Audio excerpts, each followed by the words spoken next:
안녕하세요, 국정원입니다. 여러분은 장관의 능력이 어떤 것이라고 생각하십니까? 경력이 능력일까요? 경력이 능력이라고 저는 생각하지 않습니다.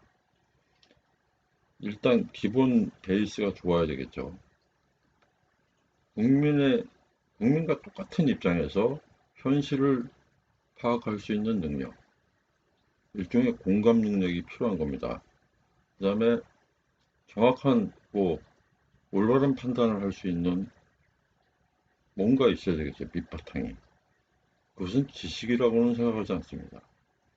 좋은 인격, 가치관, 도덕적 수준 이런 게 굉장히 중요한 겁니다. 그 사람이 평상시에 갖고 있는 사고방식이 판단과 결정에 영향을 미치기 때문입니다.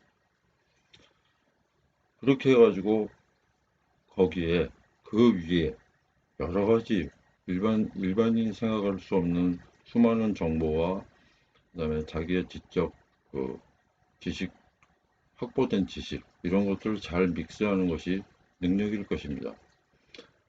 왜 그런 말 있지 않습니까? 나쁜 놈은 똑똑할수록 더 위험하다. 그렇지 않습니까?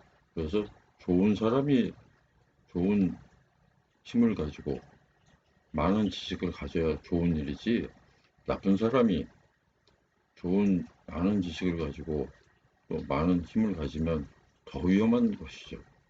그래서 사실은 인사청문회도 하는 겁니다. 그러니까 장관이 어떻게 무슨 만기칠람이란 말처럼 모든 일을 관장할 수 있겠습니까? 나열되는 모든 대안들과 상황들을 선택하고 조합하고 분리해내고 이런 능력이 장관의 능력이지, 예를 들어서 해양수산부 장관이기 때문에 뭐 배를 잘 문다거나 조선업을 잘한다거나, 이거는 부차적인 문제라는 뜻입니다. 기본이 안 되는 사람은 그런 사고방식을 국민의 입장에서 판단하지 않는다고 저는 좀 보는 편입니다. 어제 문 대통령께서 취임 4주년 연설과 기자간담회를 잠깐 하셨는데 인사청문회 관련해서 이제 발언을 하셨어요. 저도 먹고 살기 힘든 사람입니다. 아주 힘없는 국민이죠. 그런데도 이 기사를 하루 종일, 어저께, 이거는 꼭 좀 다뤄봤으면 좋겠다, 이런 생각을 했습니다. 잠깐 기사를 하나 골라놨는데 보시면요. 뭐, 저는 괜찮은데 다음 정권 누가 맡든, 이건 다음 정권, 여당이 되든 야당이 되든 정권 교체가 돼도 지금의 인사청문회 제도는 문제가 있다, 이 뜻입니다. 야당이 반대한다 해서 검증 실패라고 생각하지 않는다. 참 묘한, 저는 이 기사를 보면서 저 부분이 야당이 반대한다 해서 검증 실패라고 생각하지 않는다. 맞기도 하고 틀리기도 합니다. 그런 것이죠. 야당은 사실은 뭐 반대를 통해서 자기의 상대적 우위를 국민에게 막 호소하는 겁니다. 그걸 통해서 다음 정권을 잡고 싶다는 게 야당이고 정당인 것이죠. 그러니까 반대한다고 해서 다 실패라고 할 수는 없습니다. 그러나 그 반대의 목소리를 통해서 국민이 들을 만한 얘기가 나오고, 저거는 정말 문제가 있어 보이는데, 그렇게 생각할 수 있죠. 그런데 정부가 어떻게 행동하나, 그걸 가지고 정부를 또 다시 판단하게 될 겁니다. 그게 공개적으로 진행하는 인사청문회의 이득인 것입니다. 그런데 쭉 지금 뭐 이렇게 무한주기식 청문회가 되고 있고, 여러 가지 능력들 봐서 사람을 뽑았는데, 기대하는 능력과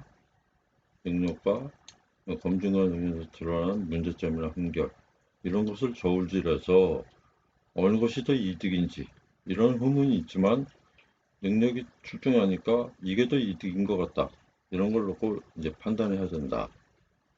그리고 이제 흥결만 놓고 따지는 무한주기식 청문회가 되다 보니까, 이게 이제 장관 후보자도 뭐 장관 후보자 할 사람 나와 그러면 저도 손들 수 있는 겁니다. 그런데 그 조금 괜찮다 싶은 사람은 안 나오는 거죠. 저 청문회 서가지고 쉬운 말로 탈탈 털린다, 아주 괜히 개망신만 당하고 장관도 한번 못 해보고 뭐 그런 일이 있을 수 있죠. 그러니까 그런 문제들 때문에 사람 구하기 힘들다 이런 말씀이신 것 같습니다. 맞습니다. 현실입니다. 그런데 그 현실 참 슬프지 않습니까? 여러분, 제가 앞서서 말씀드렸듯이 장관의 또 어떤 공직자의 능력이라는 것은 그 사람이 어느 정도 좋은 학교와 뭐 어떤 학위를 가졌냐 이것을 기로하고 기본적 인격과 가치관, 도덕적 수준 이런 것이 중요한데 오히려 기본이 안 된 사람이 그 위에 막 학력과 경력을 쌓은 것이죠. 우리 사회 왜 이럴까요? 또 인사청문회를 지금 말씀하신 대로면 도덕성 검증 부분은 비공개로, 그다음에 정책과 능력을 따지는 청문회는 공개적으로 이렇게 분리하자 이런 말씀 하셨는데요. 아, 국민이 말하자면 전문적 분야가 있다고 칩시다. 그 전문적 분야를 공개해서 떠든다고 해서 국민이 얼마나 이해를 하고 그에 대한 판단을 할 수 있겠습니까? 그렇지 않죠. 국민은요, 그 사람의 사생활이 어떻게 보면 중요한 것입니다. 왜냐면 누구나 밥 먹고 옷 입고 집에 가서 자거든요. 그것을 가지고 어떻게 이 사람이 가치관을 가지고 있는지 아까 전에 말씀드린 기본적 그 밑받침을 보고 싶은 겁니다. 그거는 파악하기가 쉽거든요. 나와 비교해보면 아는 거예요. 누구나. 일반 국민 누구나, 나라면 저렇게 못했을 텐데, 쟤는 왜 저렇게 했지? 야, 막말리게 해가지고, 우리 어떤 대학에 인턴으로 들어가서 논문 제일 잘 짜주는 거, 대한민국에 몇 명이나 할 수 있는데요? 누구나 할 수 있는 겁니까? 그렇지 않잖아요. 이러니까 내로남불이니, 위선이니, 이중이니, 이런 말을 듣는 것이 굉장히 참 슬픈 나라다. 공직자가 되기를 꿈꾸는 사람은 차근차근 성장하는 과정에서도 자기의 말하자면 예를 들어서 이성관계라든가 돈을 만드는 과정이라든가 이런 것들을 잘 훈련받고 잘 관리해 왔어야죠. 그것이 제대로 된 공직자입니다. 그렇게 키워내야 되고요.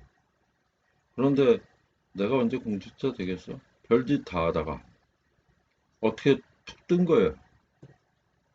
그래가지고 어떤 자리에 딱 뜨게 되니까 과거가 그게 골치 아픈 거죠. 그런 사람이 지금 한둘입니까? 우리 사회에. 예? 예, 참 우리는 그 정치 엘리트, 관료 엘리트를 길러내는 구조가 망가진 나라구나. 그 망가진 나라의 모습을 비공개로 돌리자는 말씀이시라면 저는 절대 인정할 수 없고요. 아마 일반 국민도 또 실망하게 될 것 같습니다. 안 해도 될 말을 왜 하시는지 저는 이해가 가지 않습니다. 왜 그럴까요?